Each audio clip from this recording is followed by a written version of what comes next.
Hey guys, we're back again this week with a topic that is how to stop resentment from ruining your relationship. This is something that we had in our relationship when it broke down, and again, for those that don't know us, our relationship ended in, well, it didn't end, it got to separation. I say end because we actually ended our first marriage. We say we ended our first marriage and started our second marriage. But at the end there, we had a lot of resentment built up in our relationship, and we didn't really understand it, to be honest. It all felt pretty self-justified. However, it's not healthy, it's not functional, it doesn't produce the best relationship. So really, the question we can ask is, have you ever felt the weight of unspoken anger or frustration in your relationship? And you know what that feels like. You just feel kind of angry and pissed off all the time, that there's just a lot of things that have been not said and you haven't communicated, and now you're just feeling really angry a lot of the time. We thought we'd give you a little example from our lives to see, the feelings. You don't have to think about it literally, but you can sort of see if this is some of the things you feel. And a lot of people do feel resentment at some period of time in their relationship. So for me, I had a great deal of resentment for a period of time that would sort of build up and become acute every now and again. It was sort of triggered every now and again. But Justin was working and I was at home with the children, and that was fine. But then Justin decided to change his career, and he was doing a whole lot of extra hours away. He was studying, he was basically spending a lot of time away and very little time at home. And I was at home with two young children all the time, and it felt like I couldn't even really cut any break really. And then before Justin had even changed career, he'd already basically planned the next career change. And I was like, are you kidding me? I can't, when am I going to get a break? That was, years in the making the first career move. You barely moved into that, and we're off on another one. And I sometimes felt like I was being taken for granted. And the resentment isn't so much about the situation at all. The resentment was that I wasn't saying anything. That's the build-up of the anger. And it comes out as anger, and in my mind and in my body was seething energy. But I wasn't communicating. And it's the lack of communication that really creates the environment for that resentment to grow and really froth and sort of become this seething energy that's hard to contain. And so for some people they will bring it out as anger, and some people will shelve it, which is what I did, just go into myself and sort of stonewall. Shut down. But resentment can be behind some really damaging behaviours, because once we're stonewalling, shutting down, or coming out in anger and rage towards our partner, we're really creating a lot of damage. Yeah, so I guess the message there is that resentment is really common in a relationship, but it's toxic if it's left unaddressed. It only becomes more toxic because those patterns just keep reinforcing themselves, and they become more and more toxic over time.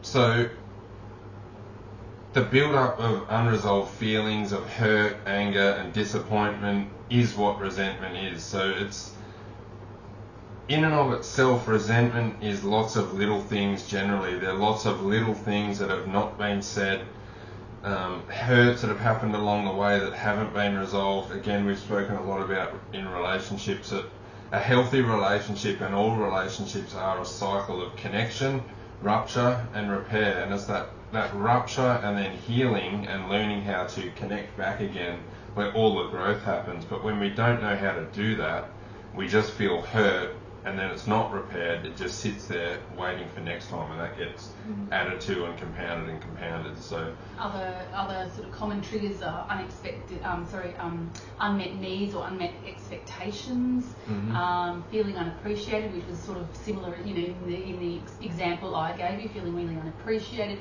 unresolved conflicts. Those types of things can create that situation for that resentment to start to build.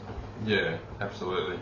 And again, that building over time, it builds silently and behind the scenes a lot of the time, but that's what erodes our connection. It's like every time we don't talk or feel annoyed or feel pissed off and don't say anything, it's like putting another brick on the wall between us. So it happens over time. It builds and builds over time. And literally, this is what it did to our relationship. It just built this wall between us until we basically, we were unreachable in so many ways, because we weren't communicating each of these little things. We weren't saying, oh, actually that hurt when you didn't notice that I'd, done this, or that hurt when you didn't consider me in that decision that you made, whatever it might be. Yeah. So the impact of resentment on our relationships is, as we've discussed briefly, is emotional distance and the loss of intimacy. So for Maria and I, when we were really struggling and like right at the end when we were at separation, the pain of that loss of connection it's palpable. That's what we feel, it's the emotional distance that is painful in our body. So that is a signal that there's a lot of stuff going on under the surface there that a lot of time we're not privy to in our conscious mind. So increased arguments and miscommunication is another one. We went through all of that where we were arguing a lot, and then it actually got to the point where because there were so many arguments and miscommunication, we almost stopped talking because it was just too triggering. We were on eggshells, so we really were just saying the bare minimum to keep the logistics of the house going, and it was all talk about kids and logistical things which aren't too triggering, but there was no communication. It broke down so much that we were definitely not talking about anything other than day-to-day logistics. Yeah.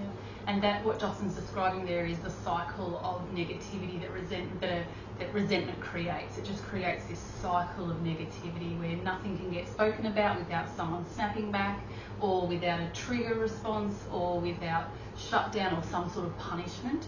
That's that cycle of negativity, because ultimately what's happening behind the scenes is that there's this negative energy weighing down on one person, but I can guarantee you if one person's feeling resentment, the other person is feeling something on the other side. They're probably feeling hurt, punished, they don't understand what's going on. There will be another equivalent kind of feeling there, another equivalent energy.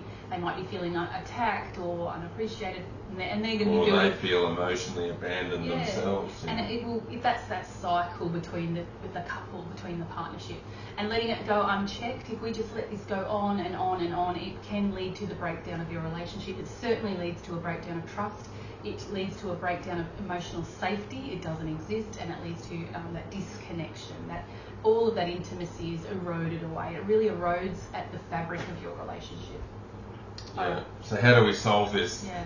That's what resentment is, and it's unspoken hurts, anger, frustrations. But how do we solve that? So the first step is always awareness. We need to recognise the emotion that we're feeling, or we need to feel the early signs of resentment, and that could be irritation, avoidance, sarcasm, starting to feel some kind of fear response, judgment. Any kind of negative emotion that we feel, we should pay attention to that and not judge it internally, like not have a judgment ourselves that, oh my gosh, I'm feeling fear, or I'm feeling angry, or I feel like I hate your guts. Or it's not about judging yourself for feeling something. It's about just recognising, whoa, there's that. What's going on here?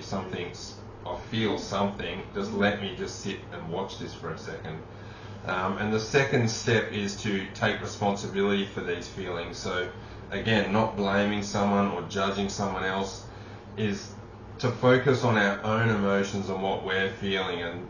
And if I could say to Maria, if I'm feeling something, I feel hurt because of something, or I could just say to myself internally, I feel hurt because of something, not Maria's made me feel hurt, or you've done this, or you always do that. Or I feel this thing I feel. So I think I'll just add one little thing there, that I think a major turning point in a mature relationship is just that understanding, because it's such an important step, and really the first two steps in so many ways are going to be the same two steps whenever we're tackling anything difficult. Awareness of your emotions, aware of what's going on in your body, and trying to discern that, and then taking responsibility, taking ownership of them. One of the major changes that has taken us on a different course in our relationship, like really from where we were prior in chapter 1, our first marriage, to where we are now, which we're still married on, but we call it chapter 2, is that we now take complete responsibility for our emotions. It's a fundamental paradigm shift. We're no longer children. When we were children, your parents or whoever it is, your primary caregivers or there's people around you, you did this and you did that. It's ultimately a very childish way, and you must shift out of that mindset. I am responsible for how I feel. Yes, things impact my feelings, absolutely, but then my emotions are my responsibility first and foremost. I can discuss them with my partner, so I'm not saying that we don't impact each other, because we absolutely do on an energetic level, let alone on an emotional level, a physical level, and all the rest of it. But we have to take responsibility for the emotions we're feeling. Yeah, there's a teacher that we had, Christina Lopes is her name, and she says, if you feel it, you own it. So if you feel something in your body, whether that's anger, resentment, you own that feeling, and it's your responsibility to investigate that feeling, because all emotions are messengers. Every single emotion that we have has a message for us. They're guiding us internally as to where our greatest strength is, where our highest level of love is, all of that. So if we feel it, if it's in our body and we feel it, we own it. We have to take responsibility for that. So step one, awareness of and recognising those emotions. So for me, for example, in that example, when I'm walking through the house, grouching and, doing the washing almost, like, I'm going to go and do all the jobs, that's all, So recognising in that moment, wow, I feel angry and I feel resentful. And I literally would say it to myself, I feel so angry, I'm so cross, and I feel a lot of resentment right now. Like, it's a particular type of emotion. So I would name it in myself. So that's what we're going to be doing there. And then we've got to calm and soothe a little bit to say, wow, that's mine. The mind wants to go to all the stories that it's somebody else. But we're going to, no, it's my emotion. I've got to do something about that. What's it guiding me to see? Yeah. The next step is to communicate openly and safely with our partner. This sounds so logical, so of course, Justin, of course, Maria, that sounds, but really this is a deep area of growth, and this is an area, and so much of I did a search on Google recently of what were the top 5 things people were trying to research for relationship trouble, and communication came out number 1 on so many different research studies that I was looking at. It was communication. We can all talk, there's no problem with that, but communicating effectively is another thing altogether. So for us, we got to the point where we stopped communicating because we couldn't understand our feelings and all of that, but we need to learn how to communicate properly, and it's very difficult to learn how to communicate when we're in a fearful, triggered response. And that's why we need to become aware of our emotions, take responsibility for them, and see what's underneath them, and then communicate at a much deeper level. And this is quite often where we need help. I certainly needed therapy, and Maria's had therapy. We've had lots of coaching and guidance to understand the fear response within ourselves, understand why we're so afraid of losing attachment, why we're so afraid of being abandoned, why we feel so terrible about ourselves, why we feel not good enough, unlovable, shameful. Shame was a big one for me. All of that stuff gets in the way of having difficult conversations, because anytime I go to Maria and try and have a chat, all of that would get kicked up it's unconscious, it's not a conscious thing, but unconsciously your body responds in this panicked, fearful state. What if I actually say my truth or how I'm feeling? Is Maria going to accept it? Is she going to love me? Is she going to give me the time to listen to me? Is she going to, hate my guts? Whatever it is, all of those old stories come up. So this is why it's not that easy to communicate openly and safely, even though that's what we need to do. That's been a massive area of growth and development for us to understand that. So we're going to put this step, and there's going to be 2 steps associated with this, because the ideal step is that if you feel that emotion, you recognise it, then soothe yourself and calm yourself down, see what's going on, sort of do that self-exploration, and then you're going to go and speak to your partner and say, hey, I've noticed this feeling coming up in me, and I feel a bit unappreciated. Like, you're running off and you're doing you've got your career and life's shiny for you, and I'm here slogging it out at home, and it feels like I'm the only one, and I've got these rugrats and I love them and I wouldn't change it I wouldn't change it, and I know you love being a dad and everything, but it just feels like I'm sort of solo parenting and I don't have anything shiny and exciting in my life. I've just got dirty nappies and a lot of dishes to clean and a floor, and whilst it's nice, I want a little bit more as well. And is there some way, like I want to explore what some of my passions too. That sounds great. Justin, if I came to him like that, he'd be like, oh my God, sure, honey, of course. But the problem is, and I'll just cut you, sorry. Part of what Maria would want there too, and this is another subtle underlying thing, is that the more that you would want too is that emotional connection. Yeah, I'm getting there. Yeah, sorry. That's all right, because what I'm getting at is that all sounds well and good, and Justin would, if I could say it like that with no resentment in it. There wasn't resentment there because I've resolved it in myself, and because Justin and I have a great relationship now where I can bring this to him. We have something that sits alongside this point, and that is emotional safety. We've created safety here, and that comes from connection. If we're not connected and if we're not feeling that close and intimate, then how do I feel safe to come and talk to you openly and communicate openly? I don't. And so I keep my resentment locked up, and then it just builds and builds and builds. So what we've got to do here, sometimes you can't go straight for the difficult conversation, and that's what Justin's saying. We need that emotional connection. So sometimes you need to, as hard as this is, put aside the resentment for a while, shelve it for a little bit. And that's a little bit too much of a leap in your relationship. You need to build some emotional safety first. And this is something that we spend a lot of time on, and there's a particular bent for you that it's so absolutely fundamental, because the reason the resentments are building up is because you don't feel safe enough to talk about them.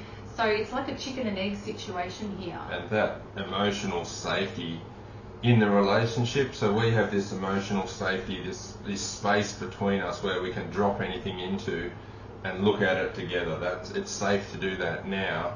It wasn't like that in the past. The first step of creating emotional safety, which we didn't understand at the time either, is that I didn't feel emotionally safe within myself, and Maria didn't feel emotionally safe within herself, and that is that feeling of, I'm going to be abandoned, I'm going to be left, I'm not good enough, nobody really loves me.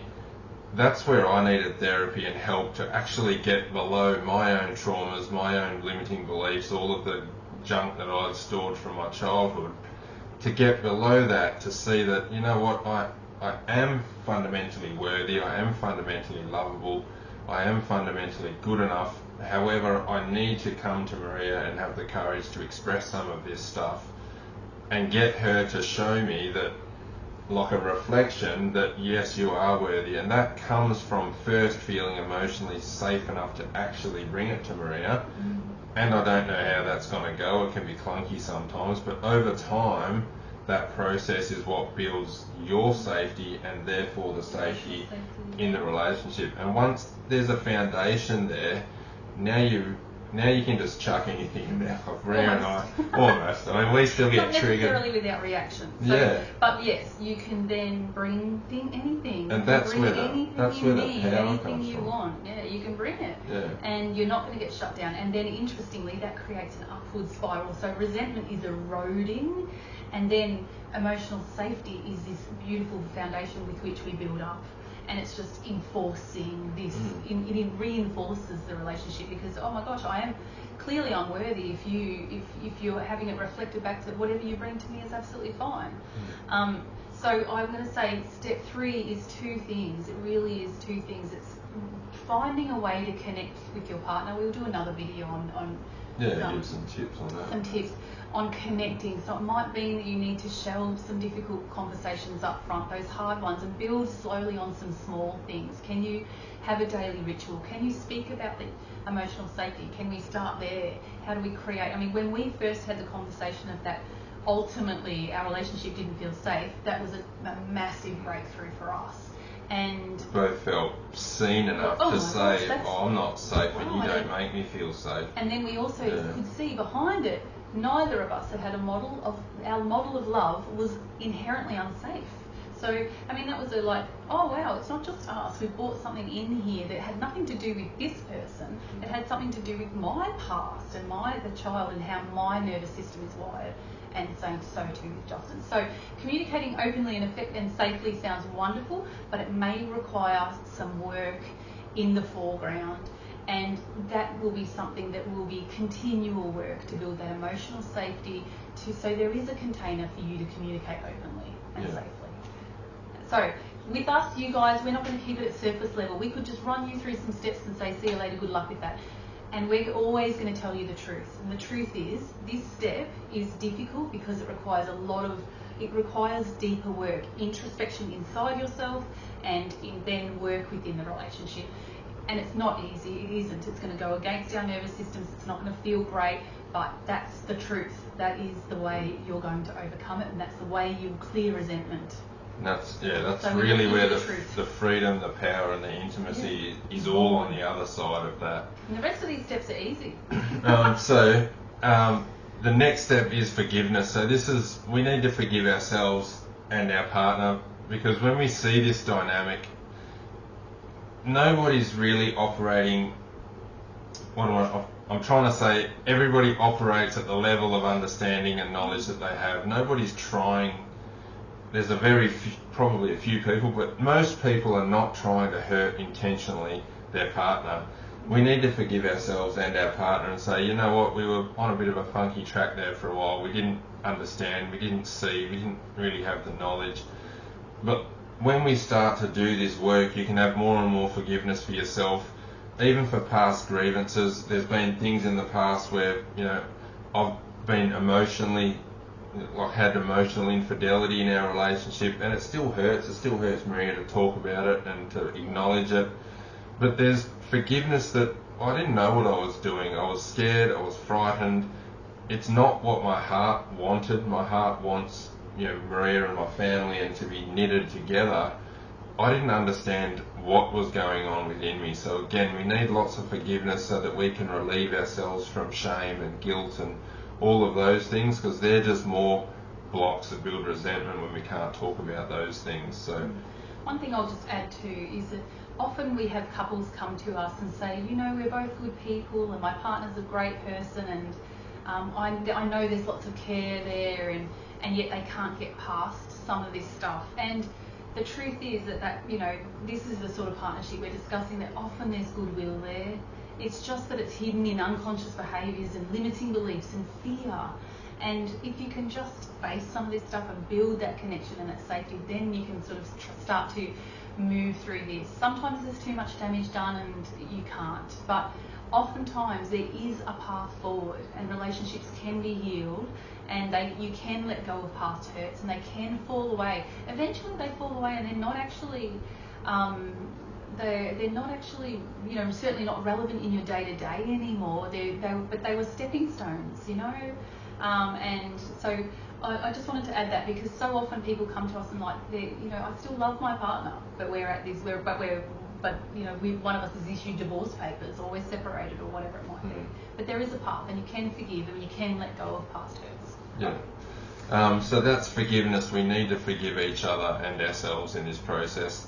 The next step is to set healthy boundaries. So we need to start to develop healthy boundaries within ourselves and communicate these to our partner of what we feel we deserve. And again, there's no black and white here. Sometimes it's hard to even know where your boundaries are, but through the process of trying and explaining and reiterating all of the time, we eventually find where our boundaries are.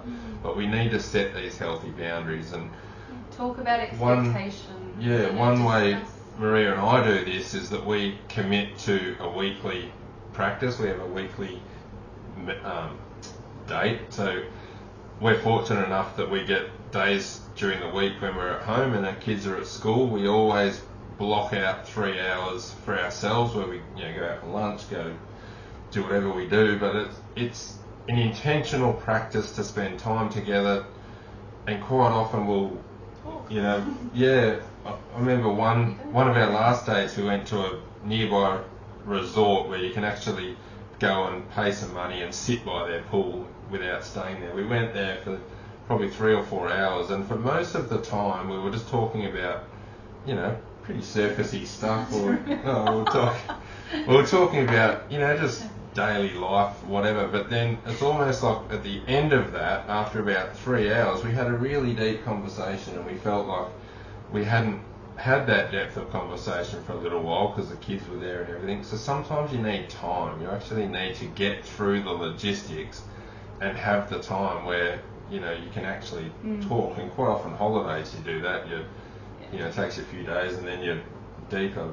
The point is, set some time aside where you actually commit to something, whatever that is for you, where you're actually checking in about how you're both feeling. And again, this will start to build emotional safety, that you both want to see each other. So I put that in slightly different language, so in case this appeals to anybody, but for me, what Jocelyn's describing comes down to prioritising my relationship. So for me, we make a weekly priority where we spend a bit of time on our relationship with each other. It doesn't have to be on developing things or working through resentment or anything, but just having a bit of time. But it's about the priority.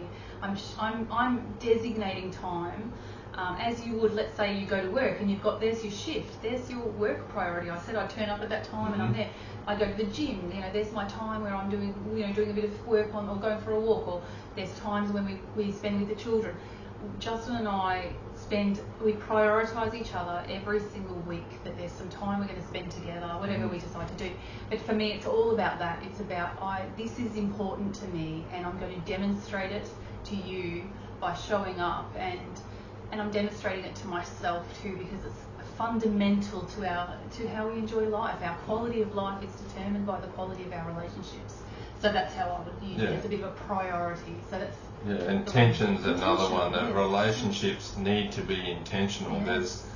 Our intention for our relationship is to grow together, and that we need to therefore prioritise time if we're going to be living in integrity with our intention. So it's about having integrity. You can say I want a great relationship, but if you're not in integrity with that, it's not going to happen. We need to define it, what our intention is, and then come up with our strategies to live in alignment with that. And that again starts to build trust. Maria can see with me, I know what your intention is, you're showing up, I can see you're living in integrity.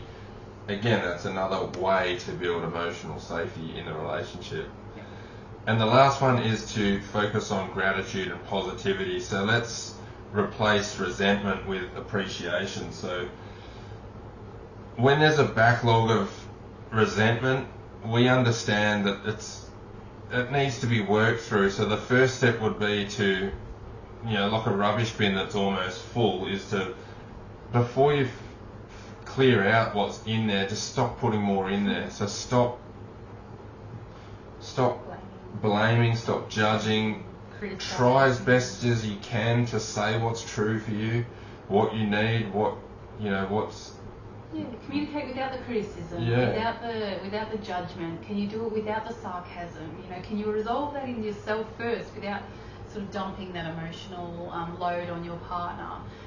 Could you do it differently? Like, we literally sometimes throw things completely on their head. Like, if it was something that we did in the past, we try not to do that anymore because it didn't work for us. But if you've noticed something ticks your partner off, could you say it differently? Could you could you try something different, or could you intentionally do something kind or helpful or appreciative? So appreciation and gratitude. So notice when your partner's done something, or say thanks. I really appreciate. I always say to Maria, largely you do the washing in the house. I do it sometimes, but mostly Maria does it, and I never run out of underwear. And I always say to Maria, I appreciate it. I'll just pull the drawer out. It's like a magic drawer. There's always underwear in it. Thank you for doing that, because I appreciate it. It makes my life easier. I really like those little, being kind, being those beautiful little, not losing the language you might have used when you were dating, where you were polite, where you asked kindly. You don't just bark at somebody. Those small little actions where you're treating your partner with a deep respect, deep regard. That goes a long way to, with appreciation, and daily practices to show that appreciation. And you know, they're there in your life, and they're not a doormat, and they're not an old rag doll. There's someone really there. It's a beautiful divine being that you're living with. You know, treating them as such. So a gratitude practice. Yeah. Build some kind of gratitude into your life for your partner. Yeah. There are things that they are doing that make your life easier. You might be in a pattern where all you see is them piss you off, but I guarantee you there'll be stuff there that they do that you either can't do or don't do that we can be grateful for. Yeah. So focus on that initially. So again, a framework for moving forward is regular relationship check-ins. This is like to prevent that resentment building up. This is about like having building a relationship that doesn't have the ingredients for resentment to build up. So let's talk about how we do that. Yeah. So giving someone the time and space to actually say where they're at and how they're feeling. I'll quite often come home and say to Maria is, how are you feeling, and or I can see you're stressed, or what's going on, how's your day? Like I'm interested, I'm here to help. What can I do to help? And Maria does the same with me when she can see that I'm a bit stressed, or I've been with the kids all day, and that's just go and have some time for yourself. Like that's being proactive about not just letting things build up. And then one that we really like, and this is something we've grown into, so it's maybe more of an advanced tip, but mutual accountability. So this is where we've really defined what, this has been through over time, but we've sort of defined what our values of our relationship are, which Justin's already told you. Our relationship's about growth, and that we want to grow into the best versions of ourselves, and our relationship provides us that safe space to do that, and we support each other, we're cheerleading, we're cheering on the other person. But that mutual accountability isn't just about that, it's also about taking responsibility. We actually are at a point where we can call each other out to some extent. Now that's not us going, you're doing that or anything. It's nothing like that. It doesn't look anything like that. It's based in a deep respect and regard, and it's incredibly caring, but it might look something along the lines of, wow, I noticed that you looked really hurt when that happened, or, and then, do you want to talk about it? So it's an invitation for Justin to have some space and for me to sit and be his witness, or vice versa. Or when that situation happened with what usually is with our kids, so when that situation happened with the kids, can we look at how we want to do that in the future? Because I didn't feel really comfortable with all of that. It might be something like that, but that's that accountability, and it's based in deep growth. I would not suggest that if you've got resentment going on or anything else, because it's going to come out highly triggered. But when you're more advanced, or because we have lots of people at all different stages of relationship in our group, but if you are feeling very safe in your relationship, this is where you can take it. And for me, it's been really, really cool, because it's taken me a long time. Justin was there a lot earlier than me on this front. I took a long time before Justin could say something to me on the accountability front. But I think I'm getting there. Something personally. Yeah, and that's also my wiring and my based on my attachment style. But still, it's taken me a lot of work. But I'm so super proud of it, and it's actually something I really value in our relationship. But that is a bit of a. That comes from a deep understanding that you understand that you are both trying to help each other grow and elevate, rather than taking it as a criticism. You can take it as a mirror. Your partner is showing you something which you can look at and decide for yourself whether you want to or are willing to work on it. You don't have to take it personally and get, feel criticised for that. Other things that can really help you moving forward are relationship coaches, therapy. There's a ton of books out there and so if there's a topic and you think, I keep having that problem, well, look it up, and go and look it up. There's podcasts out there. There's, obviously our group, ask a question in our group. There'll be other people being challenged by that. So, we'd love for you guys today to have a think about one little action that you might take out of today's our discussion today. And if you want to, and if you feel called to, pop it in the chat. Or in the comments below, because that can really help other people to see inspiration and just something you're committed to doing in your own relationship. Just just remember that every relationship can heal and it can thrive, every single relationship, and even those relationships where it's ended, you can still be a wonderful co-parenting. There can still be improvement in the relationship, in the co-parenting arrangement, or in the conscious separation conscious uncoupling of the relationship. There's always room for growth in our relationships. So at the end of the day, we're in relationship to not just people, but we're in relationship to life. So if we have unsaid things in our life, they all build up as resentment, and they affect not just our intimate relationships, all of our relationships at work. There's probably people you don't say things to at work because you're afraid of how you'll be perceived, whatever.